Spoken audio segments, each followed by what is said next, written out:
You know, out of all possible characters that could have been focused on for an episode, my mind would have never guessed Cloudpuff. I don't know, I just never thought the world's cutest flying Pomeranian had it in him enough meat to carry an episode all on his own. But boy was I wrong. Oh boy was I wrong, and I'm so happy I was. And now, what I, and many of you are probably wondering is, with the Cloudpuff solo episode finally out, did this episode manage to give us a good treat, or are we sadly going hungry today? Well, we're about to find out. Hello everypony, my name is Hawk Nightwing, the most unapologetic defender of G5 you'll ever meet, and this is my review of Naruto Season 2 Episode 36, Pomeranian Problems.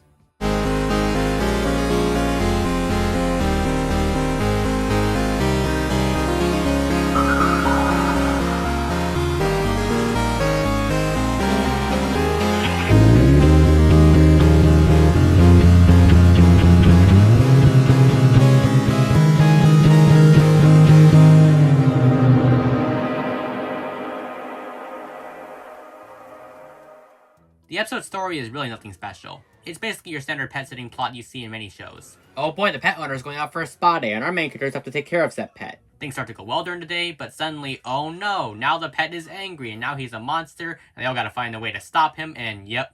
Quick solution, the owner doesn't find out, everything turns out fine, no murder, the end. It seems too basic and not all original on the surface, so by that logic, I must not like the episode, right? Well, to be honest, I don't even care. Screw the lack of originality, this episode was just so fun and off the wall completely insane that I still had a great time with it regardless. Once this episode goes off the deep end, there is no going back, and I for one was all here for it. Who knew that the only thing keeping this seemingly sweet and innocent pup from going bonkers was a constant supply of treats? The episode really plays up the adorable factor with Cloudpuff. Both with the visuals and the song, make you think that, aw, this pooch is so cute, how could he do anything wrong? He's such a good boy, I want to cuddle him.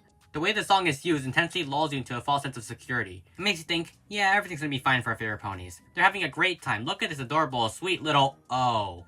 Yep, because once the main six run out of treats, and once Cloudpuff realizes they're out of treats, you realize, oh no. This seemingly precious pup is angry and he is out to get ya. Suddenly, the tone changes and it actually becomes a legit monster/slasher movie, with a touch of Godzilla on top of that.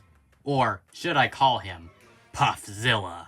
Then we get to the Bright House in the scene with Misty, and the episode becomes a full-on horror movie, with Cloudpuff eerily creeping over the couch draped in shadow in this one shot. And then, he gets bigger. The ponies are in mortal peril here, and if they don't do something soon, this monster is gonna make them his treats. The episode just has so much fun with this premise that you can't help but have fun with it too.